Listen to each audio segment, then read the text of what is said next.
ఆదికాండం 1వ అధ్యాయం. ఆదియందు దేవుడు భూమి ఆకాశములను సృజించెను. భూమి నిరాకారముగాను శూన్యముగాను ఉండెను.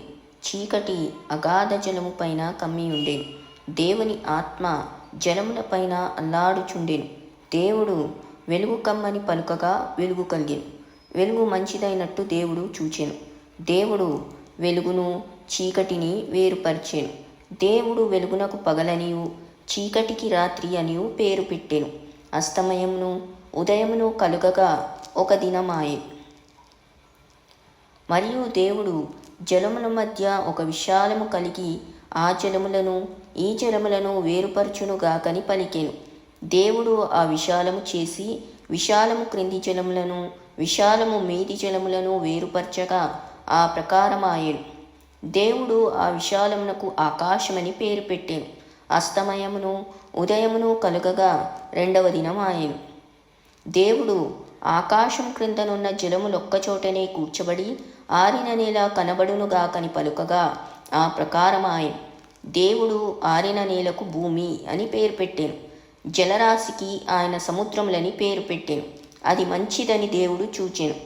దేవుడు గడ్డిని విత్తనములిచ్చు చెట్లను భూమి మీద తమ తమ జాతి ప్రకారము తమలో విత్తనములు గల ఫలమిచ్చు ఫలవృక్షములను భూమి మొలిపించుగాకని పలుకగా ఆ ప్రకారమాయెను.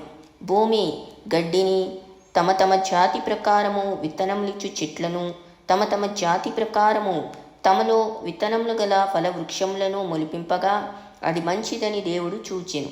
అస్తమయమును ఉదయమును కలుగగా 3వ దినమాయెను.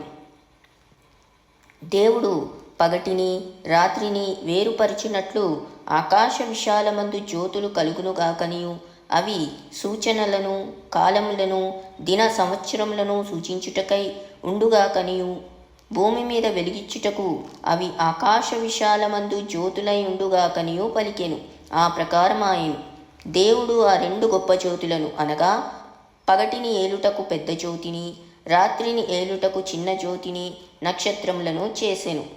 భూమి మీద వెలిగించుటకును పగటిని రాత్రిని ఏలుటకును వెలుగును చీకటిని వేరుపరచుటకును దేవుడు ఆకాశ విశాలమందు వాటిని ఉంచెను.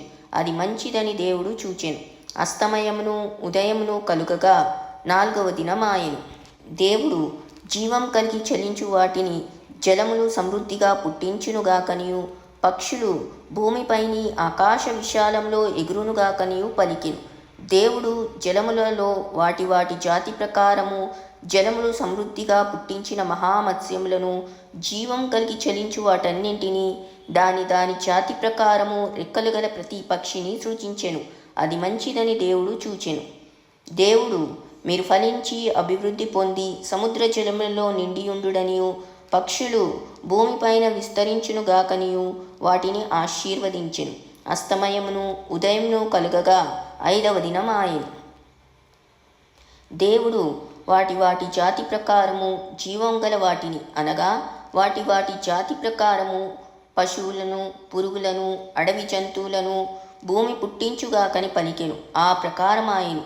దేవుడు ఆయా జాతుల ప్రకారము అడవి జంతువులను ఆయా జాతుల ప్రకారం పశువులను ఆయా జాతుల ప్రకారము నేలను ప్రాకు ప్రతి పురుగును చేసెను. అది మంచిదని దేవుడు చూచెను.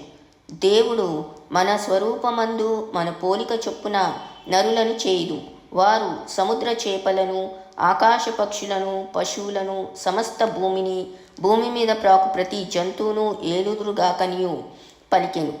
దేవుడు తన స్వరూపమందు నరుని సృజించెను. దేవుని స్వరూపమందు వారిని సృజించెను. స్త్రీనిగాను పురుషునిగాను వారిని సృజించెను. దేవుడు వారిని ఆశీర్వదించెను. ఎట్లనగా మీరు ఫలించి అభివృద్ధి పొంది విస్తరించి భూమిని నిండించి దాన్ని లోపరుచుకొనుడి. సముద్రపు చేపలను ఆకాశ పక్షులను భూమి మీద ప్రాకు ప్రతి జీవిని ఏలుడని దేవుడు వారితో చెప్పెను. దేవుడు ఇదిగో భూమి మీదనున్న విత్తనములిచ్చు ప్రతి చెట్టును విత్తనములిచ్చు వృక్ష ఫలములు గల ప్రతి వృక్షమును మీకు ఇచ్చి ఉన్నాను. అవి మీకు ఆహారమగును.